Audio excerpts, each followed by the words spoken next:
everyone. Good afternoon. If we have people in East Africa, thank you for joining us for this webinar. Of course, this webinar is on LIPSI program, which is on sustainable energy. And we have a couple of partners that are part of this program. And for today, I have to introduce myself. My name is Nokuthula Mchunu from the NRF. We are part of this consortia for this co-fund of the LIPSI program. So for today, the agenda, of course, we'll do the welcome. There'll be introduction about the program, which will be done by our ministry, the DSTI, and of course, our coordinator for this program. And I will look at the overview of the actual program. And then the last two sections, which is the submission platform and the matchmaking platform, will be done by LGI, which is also our partner. So not to waste your time, we will go to the introduction of the program by Mr. Siegfried, who's representing the Department of Science, Technology and Innovation in South Africa. Thank you. Thanks, Doc, and morning to everyone. Just to thank you for making time, and some of you out of your very busy schedules, to be part of this information session. It's always important for us to share information about all the opportunities that we have within the science space, more so on areas such as renewable energy, which for our country. And I think just to give a bit of a background to those who do not know, the LEAP SE project, or the LEAP project, as we might want to call it, because there has been quite a number of variation even on other sectors such as agriculture. We do have a LEAP for FNSSA, for instance. So the LEAP SE project, which stands for a long-term renewable energy partnership, or a long-term joint partnership, research and innovation joint partnership on sustainable energy, is a partnership between Africa and the European Union, which is represented by its commission, both sides, of course, the African Union, Union as well as the European Union. So this project is birthed out of deliberations, which are part of what we call high-level policy dialogue. It's some sort of a formation between Europe and Africa, where officials, mainly government officials and experts, meet to discuss various research and innovation related matters, and renewable energy being part of that. And out of that, we have what we call a CCSE roadmap, which is sustainable. It stands for Climate Change and Sustainable Energy. And this roadmap, therefore, gave birth to initially what we called pre-LIBRI, which were initial discussions about the possibility of a long-term partnership between Europe and Africa on the area of either clean energy or renewable energy or sustainable energy. And that when we came out of that discussion, it was clear that there is a need for such a partnership, and the European Commission therefore decided to launch a call on what ultimately became what we call LIBRI, which the RE stands for renewable energy. Under LIBRI, we had two calls, which call 1 and call 2, which supported research and innovation projects. Mainly, the projects have come to an end on call 1, and few within call 2 are still running, and we expect them to come to an end before the end of the year 2026. And because, of course, LIBRI was coming to an end, it was agreed that there is a need for a follow-through on this project based on the impact that was already realized. And the LEAP SE project then came into existence as well through the bidding process. And again, under Libri, we had South Africa and France being the coordinators. While under SE, we have Algeria and France being the coordinators of the project. We do, of course, have the NRF playing a very important role on the call aspect of the project as well on other policy-related matters. So it is very important. It's a very important role that South Africa is playing within the LibSE project. Just perhaps to give a bit of an understanding in terms of the LibSE project. So this is a second call. So a first call has been launched, there's run its process. We're at a stage where we are about to select projects that will be funded. But of course, in the process, we realize perhaps it is time to launch a second call. So we are in the process of launching a second call. And this is, of course, an important meeting to discuss such an opportunity that we want to invite our universities, research institutes, private sector companies as well, to really respond to this opportunity. There are various topics that, of course, South Africa have selected to focus on based on our domestic needs. There are also, uh, various technology readiness levels that we are looking at, of course, as well looking at our domestic needs. So those discussions, we are going to just have them. And we do believe that it's going to be a very important session for all of you and that you'll pay attention. We are always available to share more information for those that would need information. And when the calls are out, we're also ready to support those that want to reach out to us and say, but we want to talk to partners, for instance, in France, who wants to respond to this call. A list of countries that have funding agencies. So there are countries that are funding their own local institutions. Those countries, those funders, such as the NRF and the DSCI, they are called funding agencies. And those countries that have funding agencies, there are countries that do not have funding agencies. But of course, those countries without funding agencies that are based in Africa, there is some sort of support that they also get from the European Commission through the LGI, which is also one of the most important partner within the Libri and the LibSE project. So without any ado, I would hand over back to the NRF to get into details in terms of the calls. Thanks. Thank you so much, Siegfried. So now we will hand over to our coordinator or the lead for this program, which Siegfried has mentioned, that is Algeria and France. And in the case of France is ANR. So I'm going to hand over to ANR for the next part of the presentation. Thank you. Thank you. Do you hear me, Nombuso? Yes, we can hear you, Francois. Thanks. Thank you very much. Good morning, everyone. I will present you briefly the topics of this call, which are eligible for the proposal to be submitted by the applicants. Of course, you will have more detail in the call text itself, but I will present you briefly in order for you to know these topics. So next slide, please.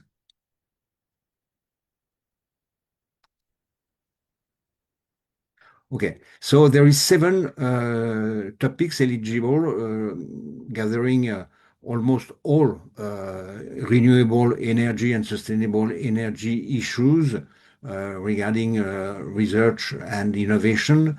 So the first one is regarding the assessment of renewable energy potential and the integration of renewable energy in scenarios at a local, national, or regional level. So it encompasses the assessment of the production of renewable energy, the different renewable energy that could be identified, and the development of tools in order to assess this contribution of renewable energy. So it could include the development and the potential of renewable energy in compliance with the national policies regarding the energy sector, for example. It should be also in compliance with the needs of the local populations, what are the demand for energy, and focus on access to electricity, for example, but also in compliance with the decarbonization of the energy mix of each country. Um, and in order to find alternatives to fossil fuels and conventional energy, and focusing in the achievement of the global energy access for all. So that's the first call. So it's rather at the national or regional level assessment and modelization, because there is modelization, of course, in many other, as you will see, roadmaps. Next slide, please. The second topic, eligible topic, is dedicated to the end of life and second life of renewable energy components. So this issue is in the scope that there is strong development of renewable energy in Africa as in other countries in the world.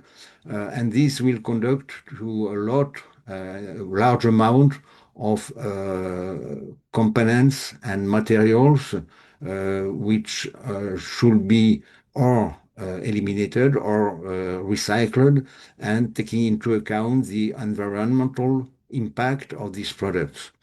So this topic should concern project on research and innovation of end of life of products, so EOL, and the component of renewable energy systems. So it could be batteries, which are electric batteries, which are utilized for renewable energy storage, but it could be also the end of life of solar panels, which will be more and more present in the different countries. So the research and the innovation in this field may concern the second life of this equipment. For example, electrical batteries for electrical vehicles will be out of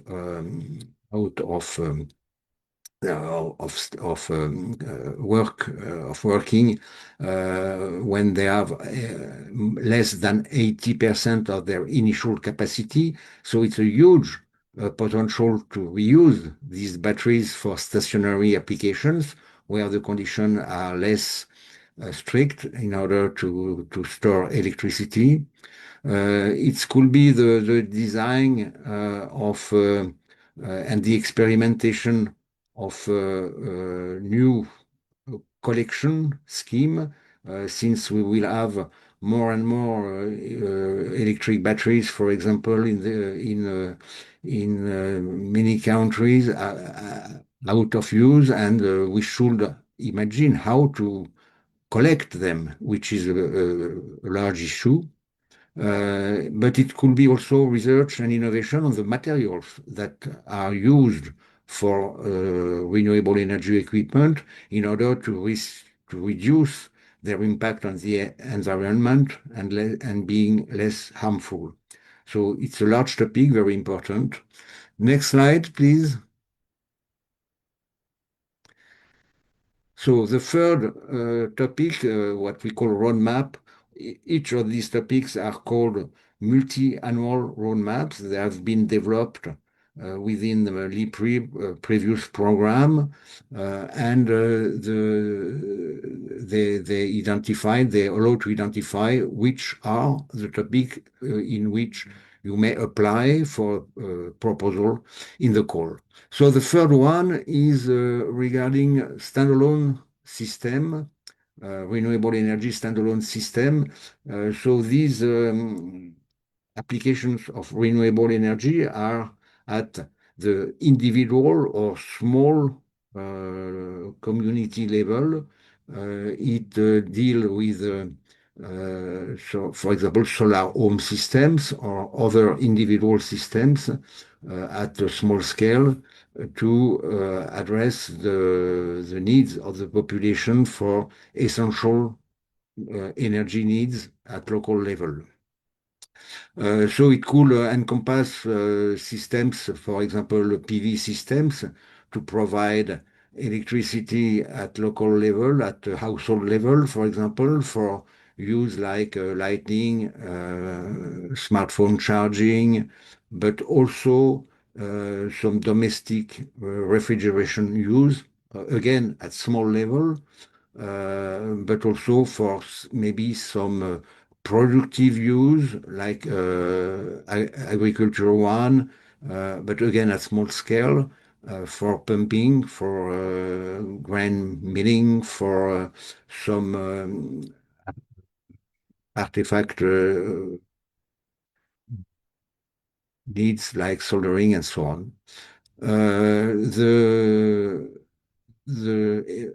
development of these systems may raise some concern, and the research and innovation that are encompassed in this topic relate again at some small community or individual level. Next slide, please.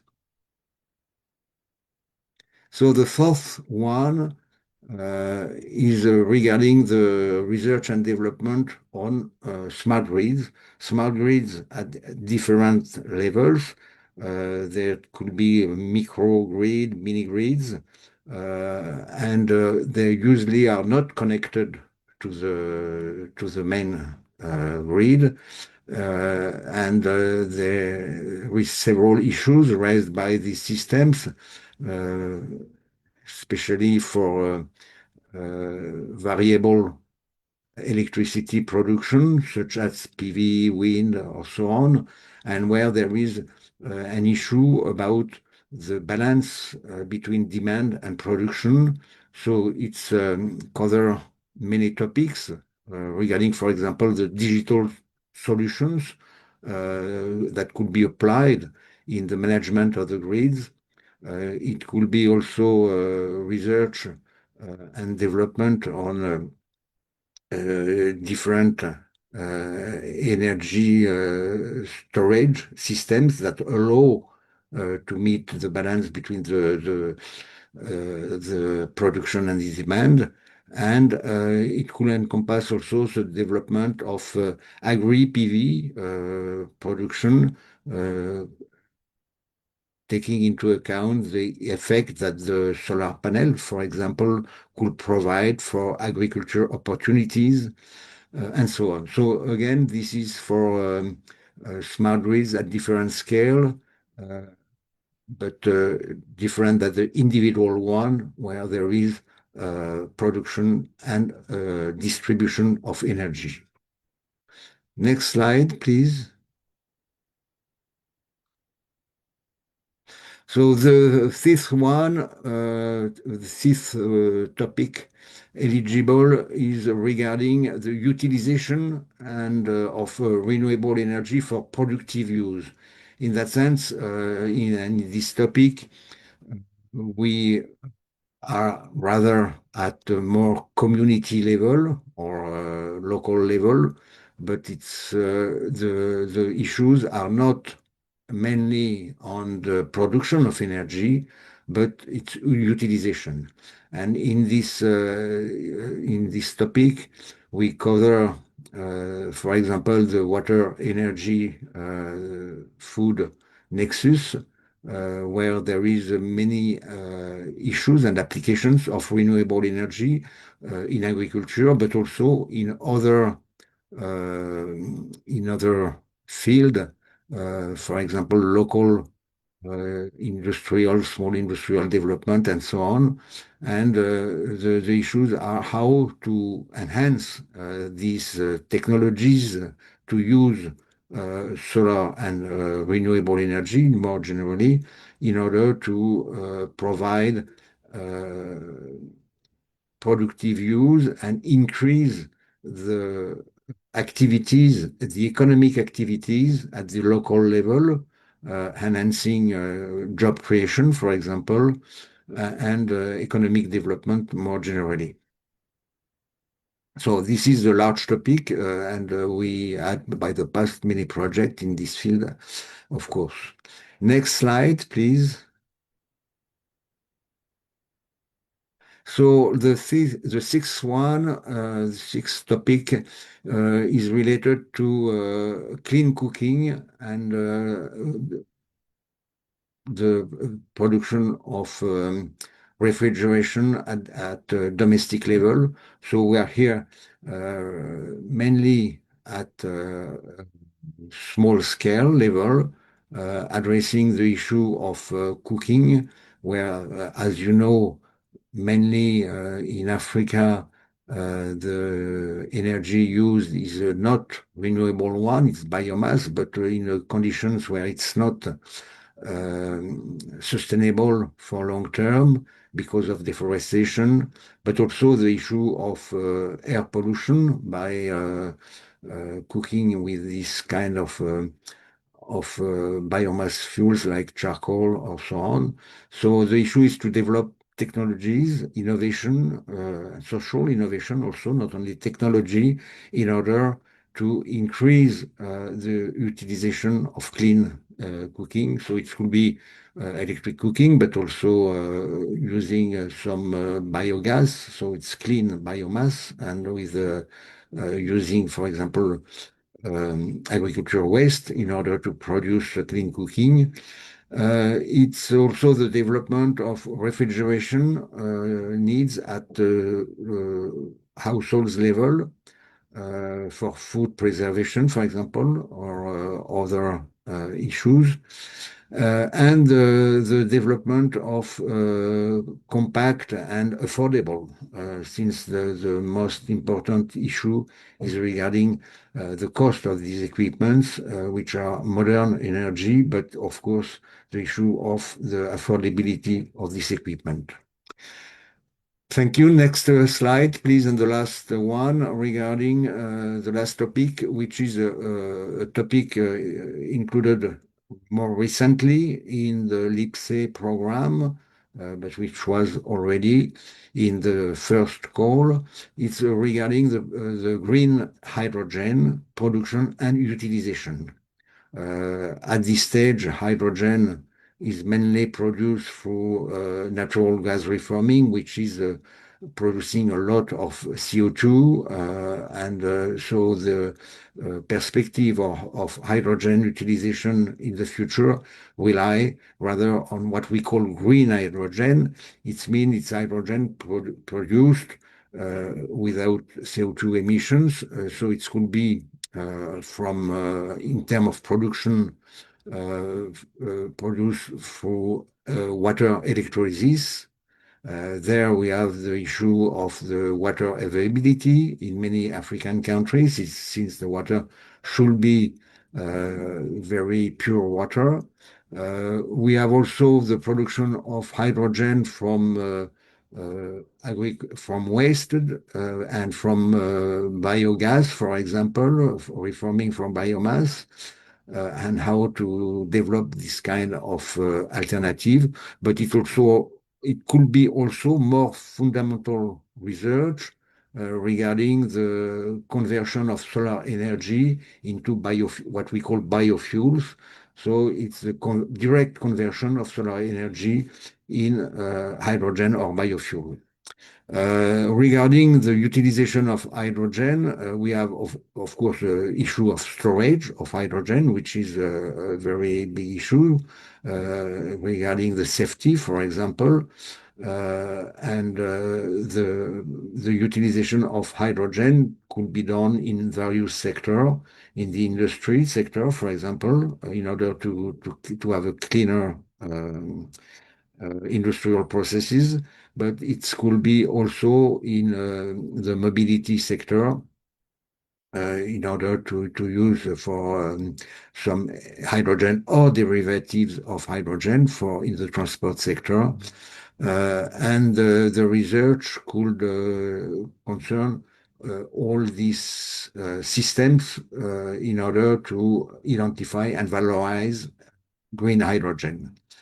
So these are rapidly and briefly the 7 topics eligible. During the discussion, you may raise some question and we will try to respond. But again, you have in the call text all the presentation in more detail of these eligible topics. Of course, a project may concern several topics, and you could, in the application, propose project dealing with, for example, hydrogen, but also smart grids and so on. But you should, of course, design a principal topic in the application of your projects. Thank you. Numbusa, I give you back the floor.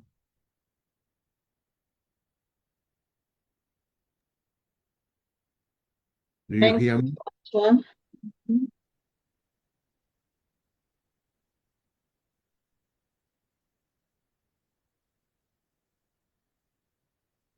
I think the next slides are for you, Knox. Thanks. Yeah, thank you. Thank you, Francois. Thank you again for everybody for joining. So now we are in the next part of this. As Siegfried has indicated, we've already done the first call and we are currently in the funding process of the first call. So for today, this webinar is for the second call, which just opened on the 19th of November, as you see the timeline here. So as Nobuso had indicated on the chat, the slide will be shared with the participant, but they also, you can find them on the LIPSI website, and all these timelines will be there so that you can remind yourself just in case you have forgotten. So the call has already been launched, which is 19th of November, which was last week. And of course, this part is for you to go into now designing the proposal. Is what we call a pre-proposal stage. So you don't do a full proposal. And the most important date is that the pre-proposal deadline submission is on the 5th of February. So if you had not made the submission by the 5th of February in your consortia, you will not be eligible for the next phase, which is, of course, will be the full proposal. So after the first proposal, the pre-proposal will go through a pre-evaluation, and then we are hoping that by the end of April, we'll be able to give feedback to the participants.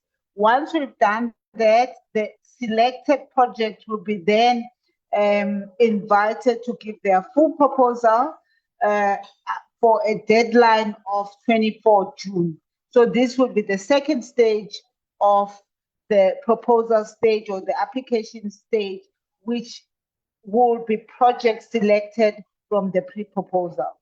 Then after that, we'll go through the reviews, and we are hoping that, like the first call, we'll be able to fund or make a decision by mid-November, early December.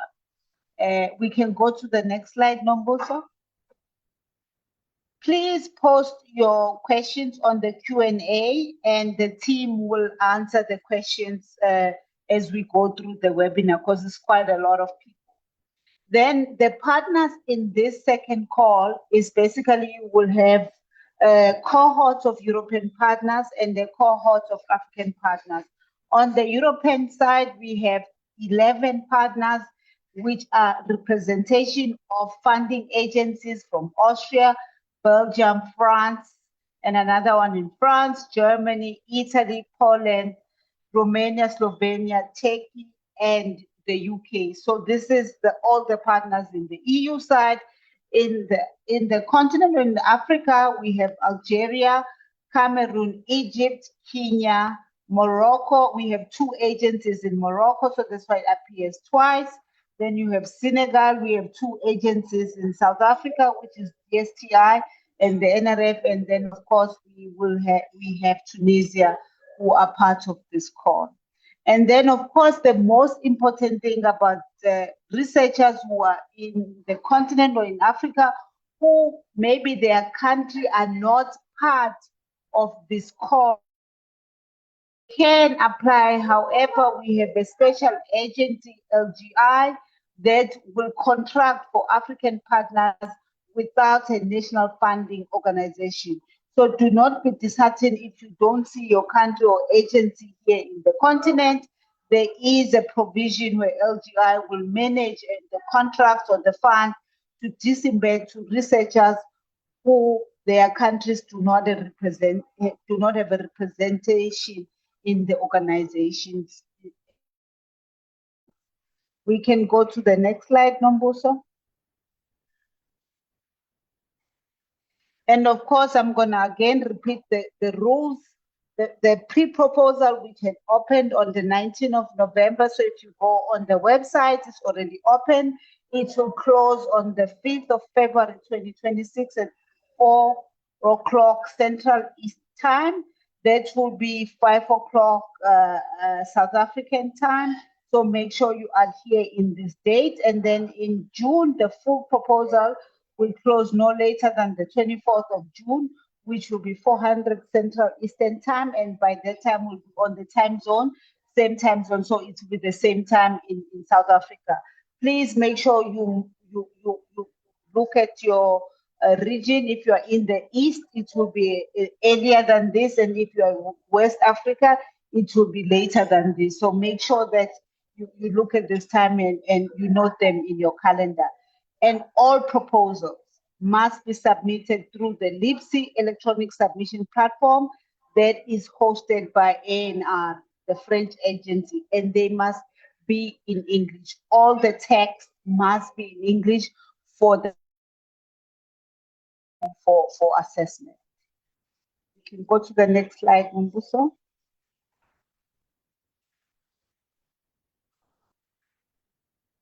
And of course, what is the rules regarding the consortia? So you need 2 partners on the European side. So you need 2 representation, and you will need 2 in Africa. So they must be a legal entity. They must be registered with their own government or within the different member states in Europe, and you must have 2. And they must be eligible to participate in this core fund action. It's the same in the African Union. You need 2 partners. At least 1 partner from the African Union should be eligible to receive support. At least for this one, at least 1 must be able to receive support. Additional requirement is that you need a consortium must at least have 1 partner from the research or academia or public research center or a nonprofit coming from the participating country. And on the private side sector requirement, you need 1 partner coming from the participating country. So the basic requirement, you need two from the African side, and one of these two could be either an academic or public or a non-profit organization, and one could be from the private sector. Even if the company is acceptable, if they are providing their own contribution, it should be fully described and explained in the proposal, even if they are using their own funds, not expecting funds from the project. Nombuso, we can go to the next slide. And then, of course, each partner or each funding agency that is each partner of the consortia that is requesting funds must comply with the national and regional funding rules. For example, if you are from South Africa and you are applying, you must comply with the NRF rules. If you are in Kenya, you must comply with NRF Kenya rules. If you are in France, you must comply with NR rules. So there are sub-rules that govern, or what we call annexures, that you must read if you're from the particular country, that know a sense what each requirement is. And then organization from African countries, region not participating in the core fund have a limited possibility to be funded and become a partner of the funded consortia. Other partners can join the consortia, but at their own cost. So they must fund themselves. So if you have collaborators from other than what has been mentioned in the partnership, and some African states, if they want to join, they are welcome to join, but they must understand that they will fund their own cost of participation or of participating in the projects that have been designed. Next slide.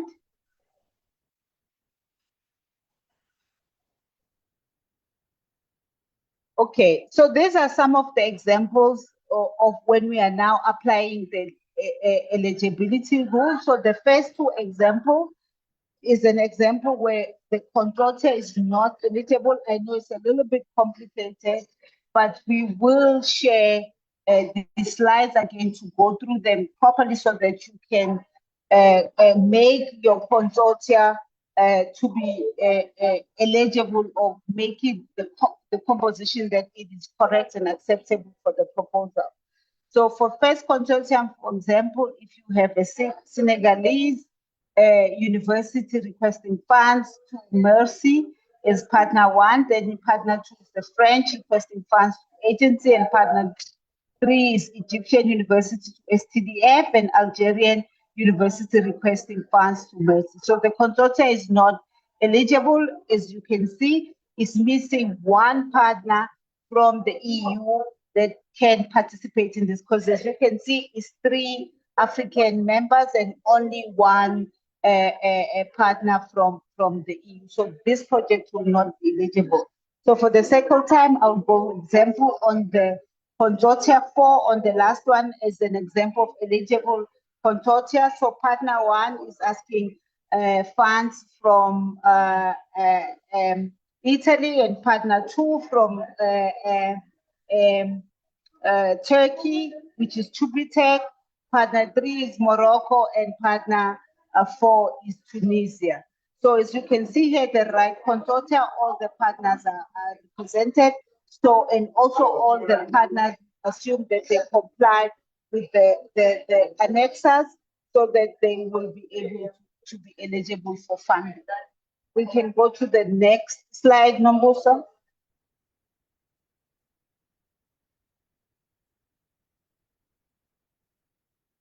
So regarding the rules for the project, the lead researcher will be the one basically coordinating the proposal. Even if you have 4 partners, only one, the lead partner, will submit the research proposal, and the other partners don't have to submit the proposal. So you only have one lead or the coordinator, and then of course they submit the proposal. The coordinating partner of the consortium in the region, sorry.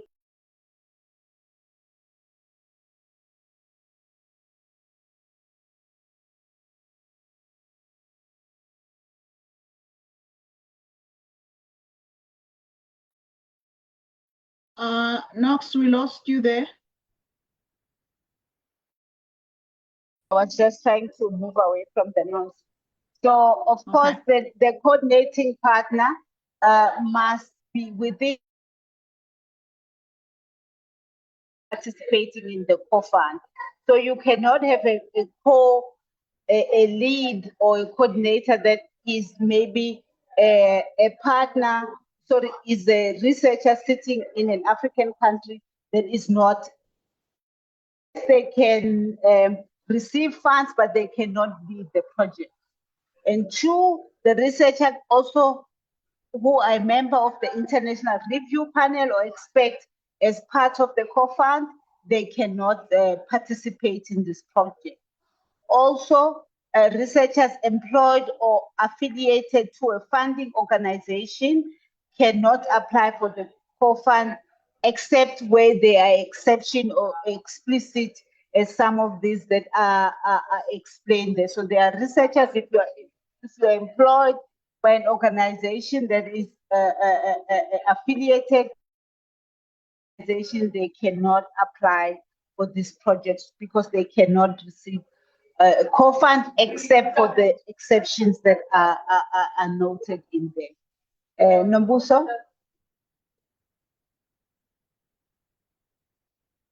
Okay, the next slide, of course, you cannot use your own template. Please use the template. All the templates are in the website. Of course, this will be presented towards the end. These are the requirements that are required for you to format the proposal. The Form A, what is the font size, which is 11 calibri, what is required. Please make sure you read these rules, because if you do not read these rules, your formatting will go over. For example, the pre-proposal require 10 pages. Make sure you do not exceed the 10 pages. If you exceed the 10 pages, your proposal will not be accepted. If you exceed the 10 pages, your proposal will not be accepted. All your figures and table will make part of the 10 pages. Do not think that, no, my proposal is 10 pages and then I just add tables and figures at the end. They count as part of the 10 pages. If you have 11 pages, your proposal will be excluded. If you have 10 and a half pages, your proposal will be excluded. It must not exceed 10 pages. For the full proposal, you mustn't exceed 30 pages. We will share, of course, again, these rules for the full proposal, but you cannot exceed 30 pages of the form that is on the website. The maximum of 12 CVs, so of all your collaborators, you can only upload 12 CVs. Even if the consortium has more than 12 partners, only the CV of the principal investigator is allowed, and then it must not exceed 2 pages. You must use, again, the program CV. There is a template on the website. Make sure that you use the template for the CV. And then each project should define a task dedicated to disseminating the information or how you plan to transfer the knowledge. So it shouldn't just stop at publishing.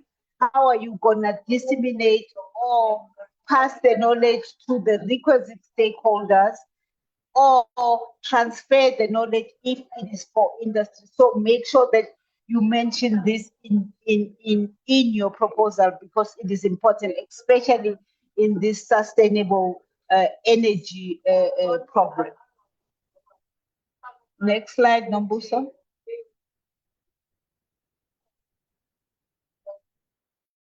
Okay. And then, of course, the project must be a minimum of 12 months, but not exceed 36. So it can be a minimum of 1 year, but shouldn't exceed 3 years as part of it. Is requested both at pre and full proposal stage, again, using a template that is provided for a budget and funding request. The maximum that you can request for each project is 1.5 million euros, and the maximum for one partner is 500,000 euros. So if you are requesting, one partner can request 500, it means you are left with 1 million. The rest of the partners should share this 1 million. You cannot exceed more than 1.5 million, and one partner cannot exceed more than 500K. However, not all funding organizations will apply for this amount. So there will be also amount, as I said, in the regional or national rules. Please look at this. These rules exist within national rules. The NRF, for example, as a partner will have these rules, and ANR, as an example, will have these rules. The total requested funding rate of each partner for the same country, the proposal cannot exceed 60% of the full amount. So for one country, basically for one partner in that country, you cannot exceed more than 60% of the budget. And then it should be noted that the budget request regarding work plans and research activity will be part of the evaluation. So the proposal rating will also all the proposal or the proposal submitted. Next slide, Nambuso. Okay, and then the other, each of the proposal step, there will be online validation for commitment of the participant by each partner in the submission platform. Please make sure you use this platform to make sure that you tick these boxes for commitment of applicants. And all full proposal step, again, all partners requesting funding must provide a declaration for double funding of recipients, because this program does not fund projects that have already been funded by the EU. Even again, in annexures at the NRF, we will not fund projects that have already been funded, but you require to sign this declaration that the project that you are proposing has not been funded before. At a full proposal, applicants not requesting funding can be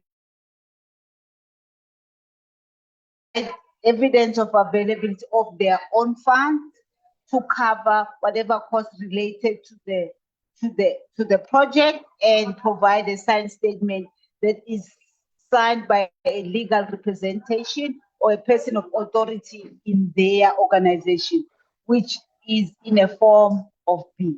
So basically, this rule says that if you have an applicant not requesting money on the funds, they must show what is their financial support from their own organization, and this commitment or this assurance that they will be using their own funds must be signed by a person of authority or a legal representation of their own organization using Form B. And all participants receiving funds from this project must provide what we call a PIC code, or a participant identification code, to be able to receive the fund. So all projects funded under the LIPSI, we encourage you to collaborate with other projects that are part of this energy consortia or long-term platform. So look for like a project and see how you can leverage each other and how you can learn from each other, because some of the thematics that Francois has indicated, they must be similar. These are the codes for the Horizons call that are similar, that you can look at projects that have been funded under this long-term platform, and look at what has been done, what you can improve on, and also where you can collaborate with this project, because we don't want projects working in silos. Next slide. That should be the end of me. Before I go to the next slide, and the NRF, as we've been presenting this, the person who is team coordinating this project is Nombuso, who will probably take over from me at some point in time in this presentation.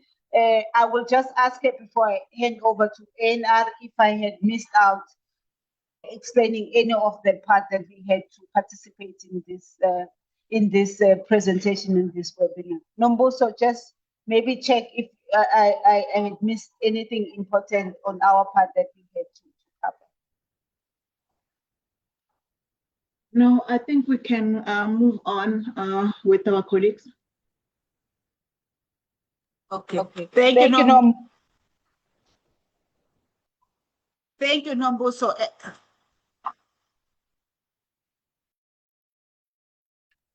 With that, I will hand over to our coordinators, ANR, Marlo and Justin, to talk a little bit about an assessment. Thank you.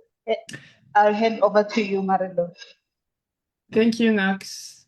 I think we can start. We're going to present briefly the evaluation criteria for the proposals submitted to LIPSI and how they will be evaluated. Can we go to the next? Yes, thank you. So all proposal, whether it is at the first step, so the pre-proposal stage, or the full proposal stage, will be evaluated based on 3 main evaluation criteria. Those evaluation criteria are the scientific excellence, the impact, and the quality and efficiency of the implementation. The evaluation score will be over 5 for each criteria. And so the overall score for a proposal will be graded out of a score of 15. If we can go to the next slide. Yes. So on the next slide, you have the slides talking about the scientific excellence. So as we said, it will be graded out of 5 points. And for each criteria, we have sub-criteria that you can refer to and that the panel will refer to. We will not be saying all the criteria, but you can see that we have, for example, for scientific excellence, there is 4 criteria that will be looked at for the pre-proposal stage, and at the full proposal, there is a 5th sub-criteria that will be looked at. And it will be the same for all of the criteria. So if we go to the next slide, please, number so. This is a slide talking about the impact of the proposal. So same as the excellence, this one is graded out of 5. There is some sub-criteria that will be looked at only at the pre-proposal stage and other at the full proposal stage. But please refer to or look at the evaluation criteria when you prepare your pre-proposal. And I guess the last criteria is the implementation. If we go to the next slide, yes. So the last criteria looked at is the implementation, where the panel will be looking at the quality and efficiency of the implementation. On this criteria, there is quite a few that are looked at only at stage 2, but for the pre-proposal, mainly they will be evaluating the feasibility and appropriateness of the timescale, the quality and complementarity of the transnational activities, the global value for money, and also the partners, how they demonstrate their clear role and contribution to the project. And that includes the commercial company.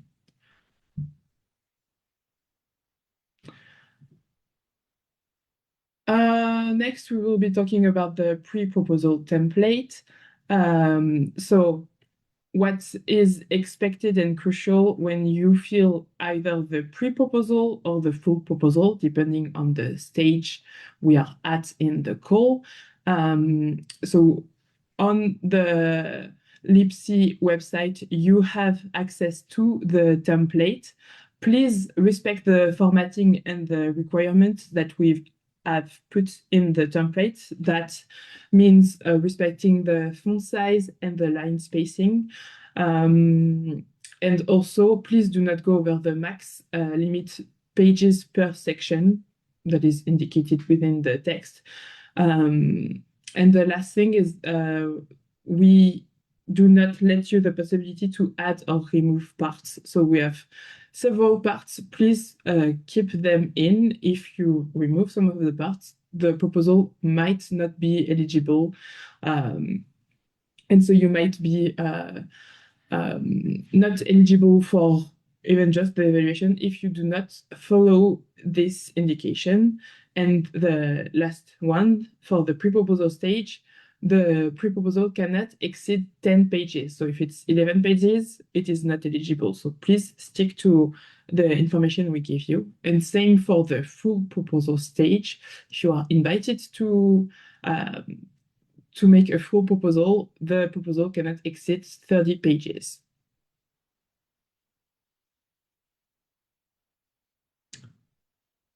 And finally, where do you submit your proposal? All proposal must be submitted on the evaluation platform. You have the link here, and the link can be found also on the Rewatch platform.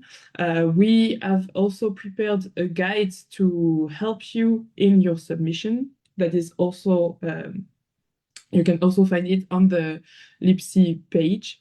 So the platform is hosted on INL's evaluation platform.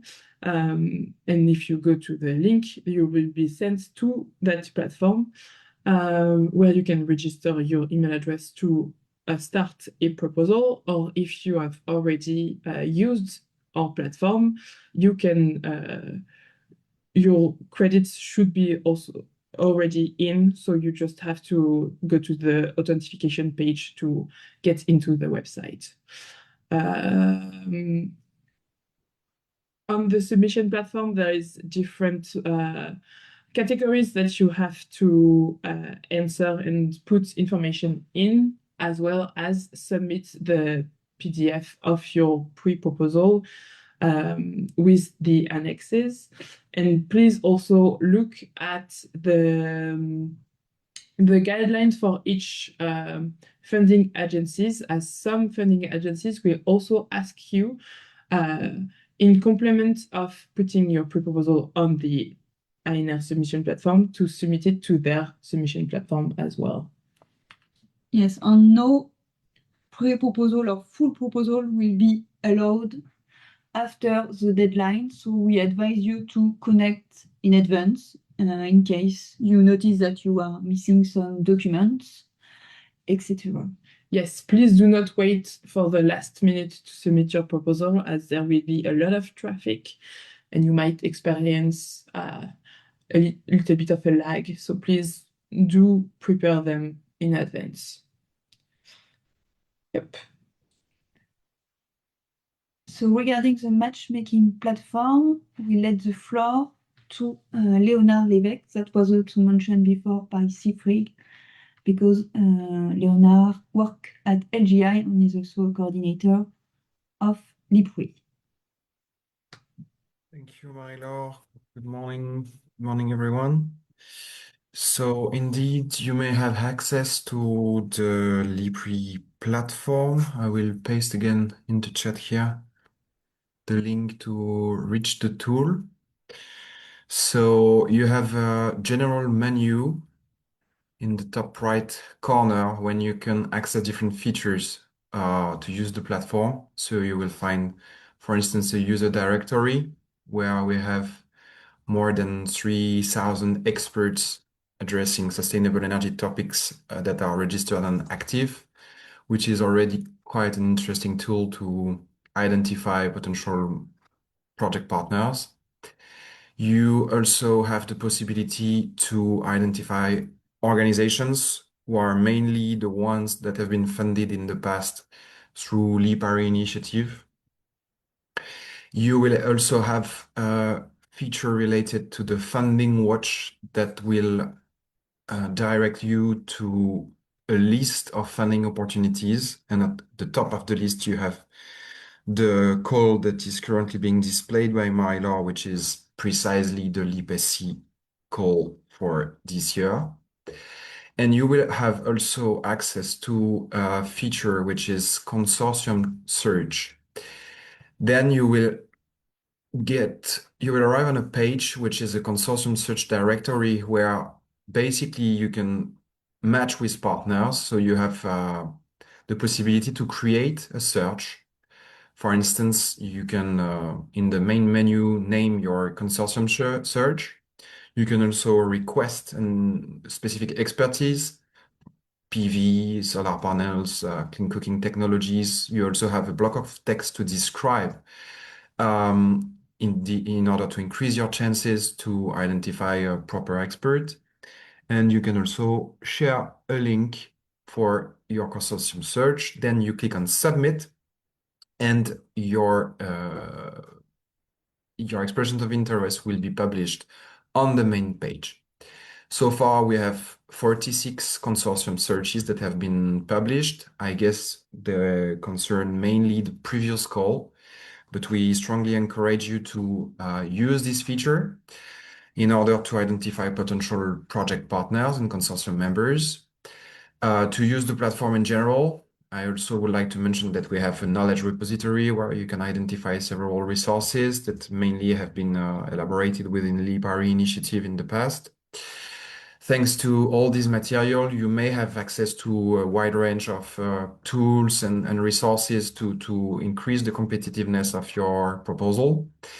And of course, if you face any technical difficulty by using the platform, we have help desk, which is open through the platform.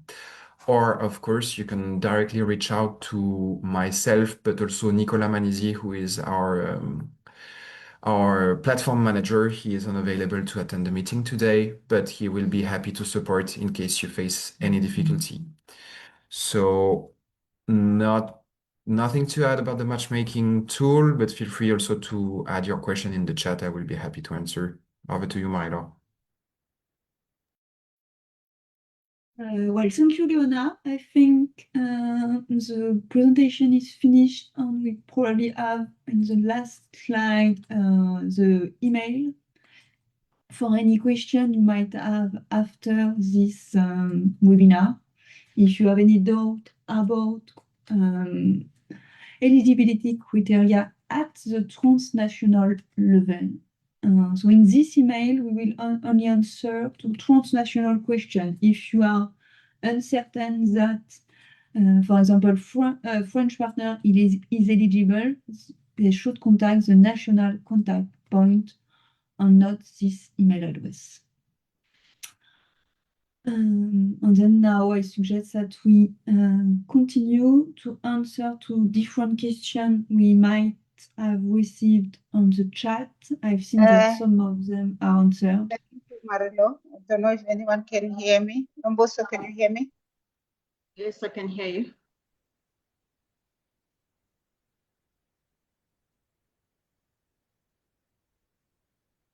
Mboso, can you hear me? Yes, I can hear you. Okay, thank you, everyone.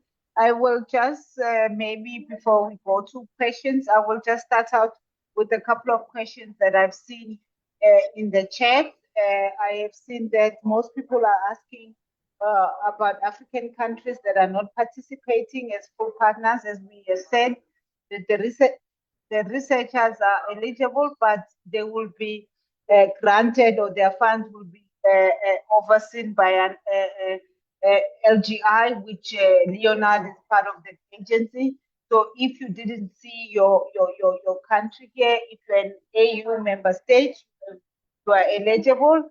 Maybe ANR can answer the question on the EU partner, because I've seen some countries asking, like Greece and Cyprus, what would be the way forward. Maybe let me hand over to you, Marilo, on this. What about the other EU partners that are countries that are not part of the partner?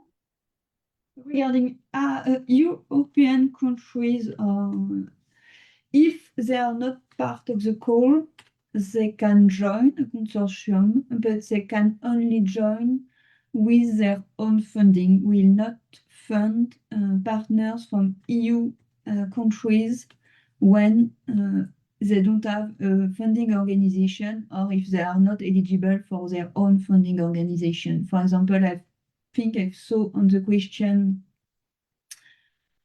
Spain or Finland, so they are not participating countries to the call, also Greece.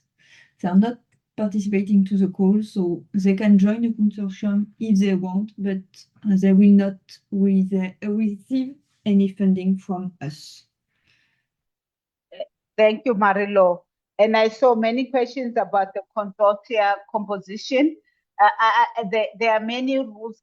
Maybe I think it's better to go on the website. But as a base, you need 2 African EU member states and 2 European member states as part of the consortia.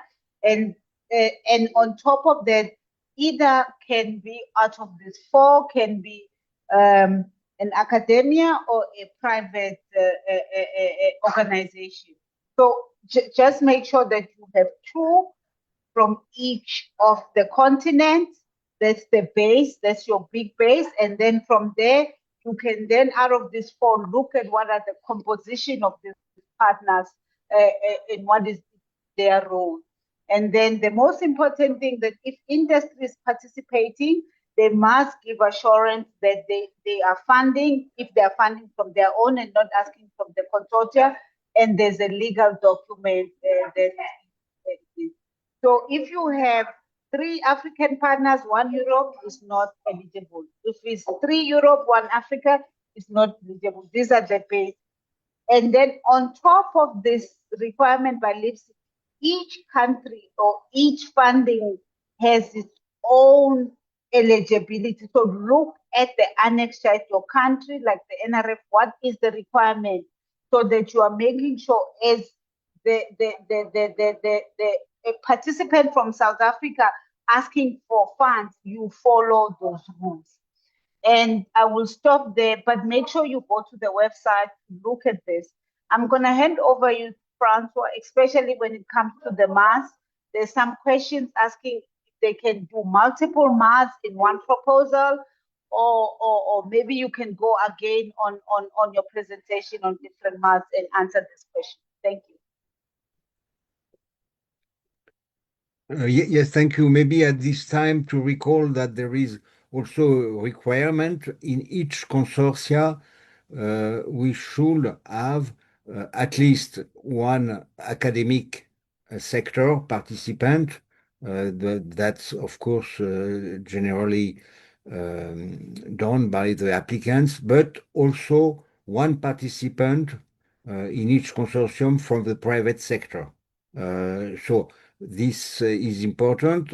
All funding organizations are not funding the private sector, but there should be at least 1 participant, 1 consortium member from the private sector, which should be in a country which funding organization could fund the private sector. Thank you.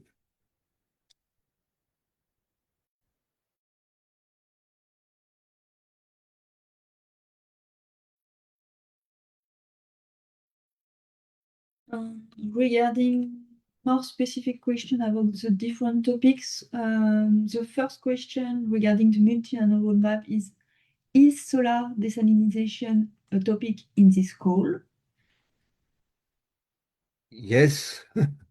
Yes, as a productive use of energy, renewable energy, desalination of water is eligible, especially in the topic 5.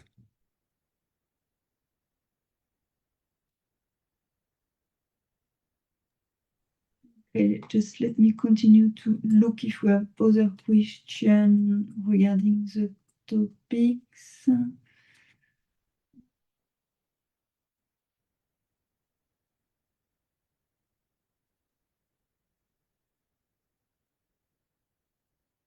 Is renewable heat eligible for standalone system? So renewable heat, the person who posed the question indicated air-related technologies like solar thermal, heat pumps, PVT, for example. Yes, the response is yes. For standalone system, of course, there is electricity production, but it could be also heat production. And for example, for cooking also, the utilization of solar heat could be and is eligible, but it could be also solar heat, concentrated solar heat for other, and even electricity production is eligible. I think this question probably is out of our call topics, but I will let François confirm. Can I apply for a project regarding innovation on sustainable bio-based dental biomaterials? Sorry, I don't understood the last word. Is biomaterials? Dental biomaterials. Well, it should be energy connected with energy use. Bioresources are eligible, but for energy production. So if it's a biomaterial for utilization in chemical industry, for example, it is not in the scope of the call. But maybe you should precise the topic more specifically you are addressing in order to respond to your question. But again, it should be in the energy sector, renewable energy production or use of renewable energy production. Yeah, I think, Francois, the question is, it also says dental, so it's more on sustainable, on health, it's not on energy. Yeah, and I agree with you. But fellow participants, I don't think also it's fair for us to look at now, you're asking about your proposal stages. The call is on sustainable energy, and based on the 7 mass, we cannot say if your title or project will go or not. I don't think that's our job. Our job is to tell you these are the bigger areas, and they should be on sustainable energy and should be clearly explain how it fits within the energy sector. I don't think it's for funders to critique the title proposal. Thank you.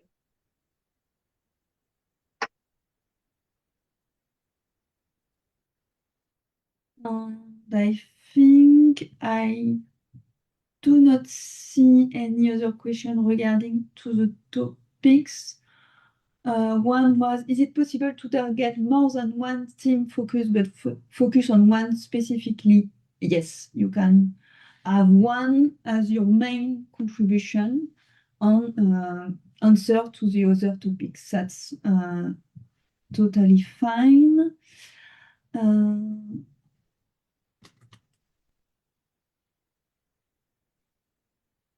Yes. Okay, so we'll share the slides. So we have also one remark. When you say on the example requesting funds to UKRE, for example, does this mean the proposal request to be the fund to go to UKRE to manage and distribute, or UKRE will be the partner funder?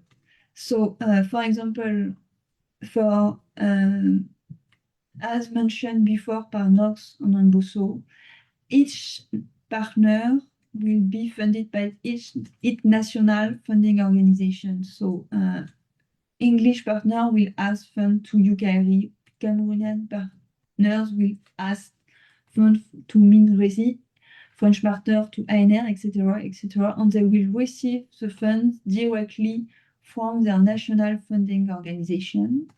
That is the reason why we are encourage you strongly to look at the national appendix. Regarding for African partners without a funding organization, you have also on the different appendix one dedicated to the African partners without a funding organization. We also had a question about, is it better if the consortium, the coordinator is in Africa or Europe? It doesn't matter. What is matter is the competence of the coordinator to manage the consortium. What is the target TRL at the end of the project? It's really depending on your project. So no answer really precising to that. It depends also where you started your project. If we start your project at a TRL 2, we do not expect that you finish at a TRL 8.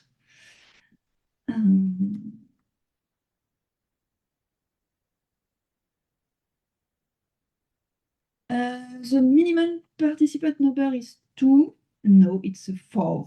As indicated and repeated also, we should have 2 partners in Europe, including Horizon Europe participating countries, and 2 partners in African Union. So the minimal in your consortium is 4 partners. If you don't have 4 partners, for sure it will be not eligible. Cameroon is eligible, ANR is eligible. If you have to look at the final list on the LIPWIM website and not on the pre-announcement to be sure of the participating countries to the call. Regarding in a consortium with different countries and with different TRL requirements, how can we manage it?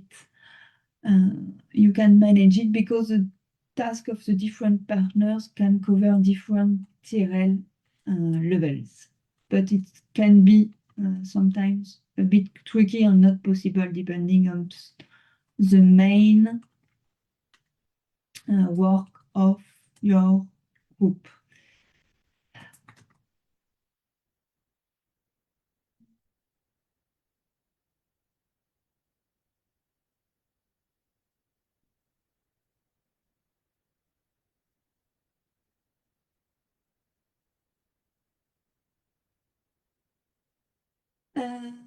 Can participant from university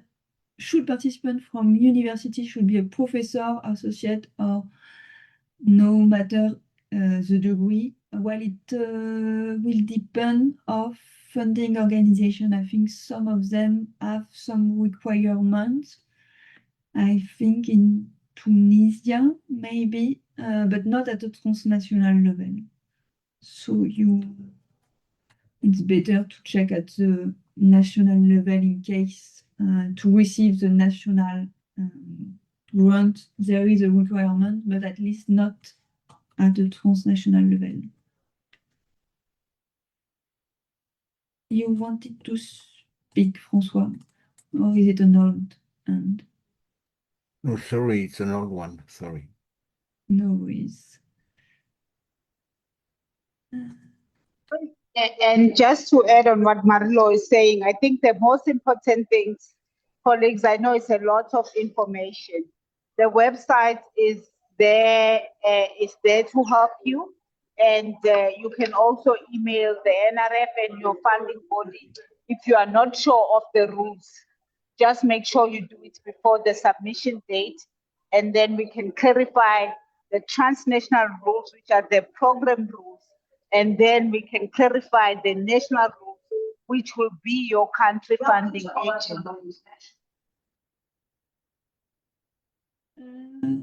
Yes, and regarding e-resin, the participation is to be confirmed, and we'll update you as soon as possible when it's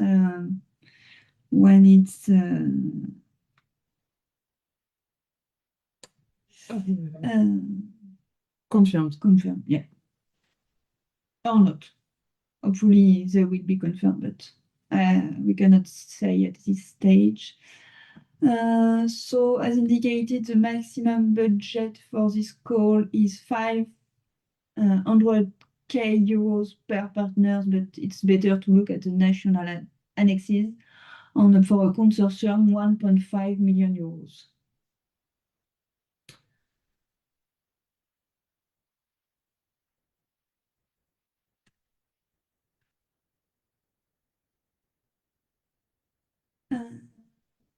Yeah, I think I will hand over now to our host, Nombuso. maybe if you want to say a few words before I would let you then close the webinar if we have any burning questions. Okay, I just wanted to, I think there's a question about, can a proposal address multiple MAs? I don't know if colleagues wants to answer this, but I think I answered it at some point earlier that the MAS issues dependent on the consortium and what they agree on, as well as the national regulations, because some funders are not funding all MAS. So you cannot then request funding, for an example, from the NRF if NRF is not funding MA 1. So you have to look at the national funding regulations when it comes to addressing the MAS. But I think it's something that the consortium itself can resolve with agreeing with each other. I think that's it. And then I saw another question about does the number of pages include the cover page as well? I think, I believe yes. Am I right, colleagues? Yes. Yes. It so includes everything. Yes. If it's 10 pages, it means include everything from the cover to the reference page. Yeah. I think we have responded to most of the questions. Because some are being repetitions. From my side, I think if we still do have a little bit of time, because the webinar is meant to end at 1. Marilo and Justin, I don't know if there's anything more or you want to answer, respond to live questions. But we have added in the chat the link to the call as well to the Lipri app where the matching platform is. And also the presentation will be on the, where the call is on that link. It will also be added there. Thank you. Thank you. And nothing more to add from either side, but please read carefully the call text on the national requirement if you want to have a eligible pre-proposal. Because if not, you will spend a lot of time to prepare a pre-proposal that will be rejected for eligibility reason, and that's really a shame. And we'll publish the slide on the recording. Thank you all for joining, and have a nice afternoon. Yes, thank you so much, Marolo, and everyone. Just to remind participants as well of the email that you can send, but also please look at the contact people on the national appendices if you've got maybe specific questions concerning your national funder. Thank you. I think we've come to a close of this webinar. Thank you so much.